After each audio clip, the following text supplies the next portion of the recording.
George got to do it, so I guess I get to do it. So I moved to the United States in 1971 as immigrants with my Japanese family, and I ended up in the outskirts of Detroit. And most of you are probably too young to remember 1971, but that was when the Japanese car companies were putting the American car companies out of business. So I went to a school where I was the only Japanese kid, and half the school were unemployed auto workers' kids who used to chase me around and call me Jap and make machine gun sounds and occasionally would beat me up. And it took a while, but I forgive them because I think they just didn't know any better. But what happened was my parents were oblivious because they were both working at a company called Energy Conversion Devices, and it was founded by this amazing guy named Stan Ovshinsky. And he was a Ukrainian Jewish immigrant who grew up in Akron, Ohio, and he worked on a machine shop floor. He never got to graduate from college, but he invented the automatic lathe and then the automatic transmission, and he was spending his early years as a radical. He would start labor unions, he would speak up against racism, but then he realized that it wasn't scaling. And in 1960, he created a company called Energy Conversion Devices, and he believed that the inequities that he was fighting against, the inequities of information and the inequities of energy, and he actually minted a coin with this on each side, that this could be solved by science. So he dedicated the rest of his life to science. He studied neuroscience, and then he tackled this problem of these inequities. And so he invented the first amorphous photovoltaics, the nickel metal hydride battery, the first optical memories, phase change optical discs. He has over 400 patents, and several years ago was inducted into the Inventors Hall of Fame.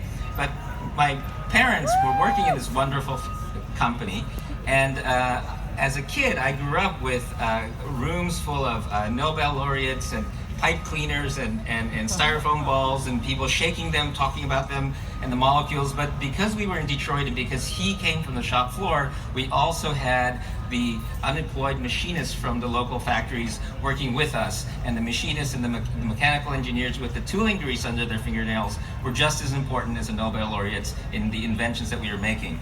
And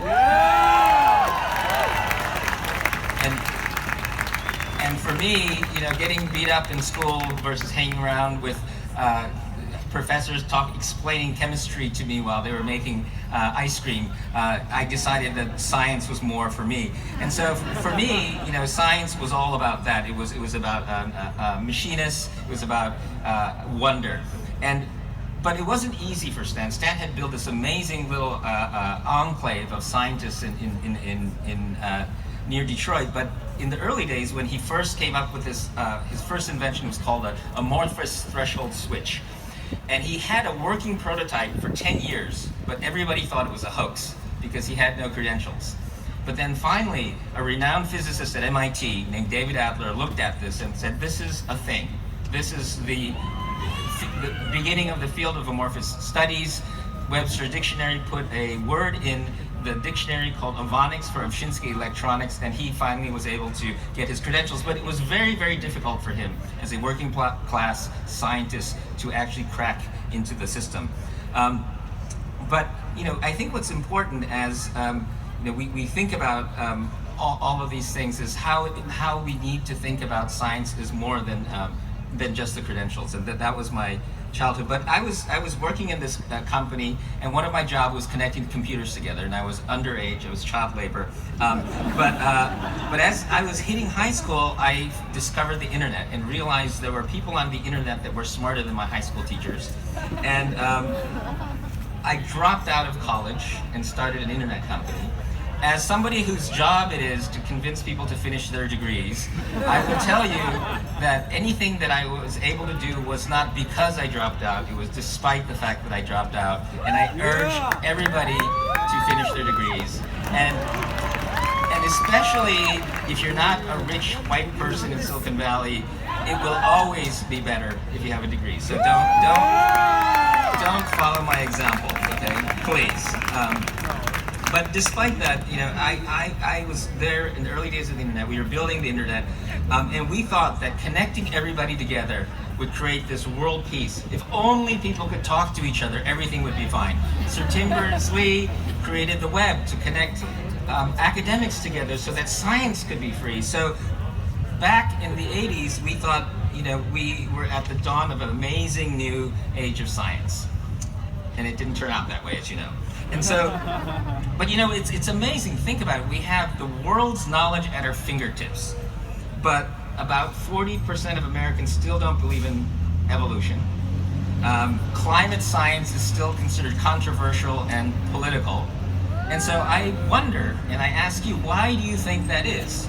And I think it's because we've left some people behind. I think that there are a lot of people who, when we were in Detroit, we engaged everyone. And as a city, Boston, where we have 400,000 students coming in, we have 80 colleges and universities. We just heard that half the cancer drugs were invented here in the last 5 years. We are probably the most learned city in the world. And so I think it's our responsibility to make sure we're not leaving everyone behind. What's pretty, and in the 60s, remember back to the moonshot in the 60s, the president galvanized America under a dream of science. Everybody was into it. Even when I was in Michigan, I remember, because I was the president of the Model Rocket Club, there were still echoes of kids who loved science. Somehow that feels like it's fading. So I think that what we need to do now is, in the 60s, we had a president that created a call to action to pull the country together under science. This time, we have an attack on science. So this time, we shouldn't take that attack and cower in fear. We should take it as a challenge. We should take it as an opportunity. It's amazing. You've got all these scientists who have left their labs to walk out here in the rain. You've got all of these people who care about science marching all over the world.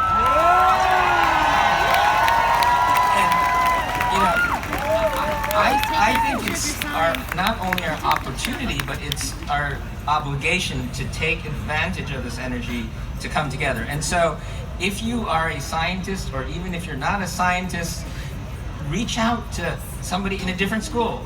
Maybe be adventurous and reach out to somebody in a different discipline. But maybe actually be really adventurous and reach out to the people who aren't here today, who aren't excited about science. But don't sit and argue with them. Share your passion. Get them to join the team, because that's the way. And I think the trick is we've got to come together under a passion for science rather than fear, fighting, and arguing. And I think we can do it. Thank you.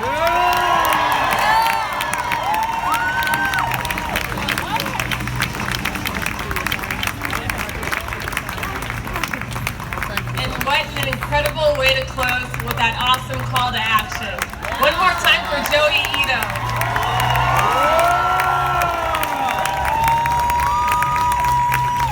So I want to make a quick announcement before we bring this program to a close.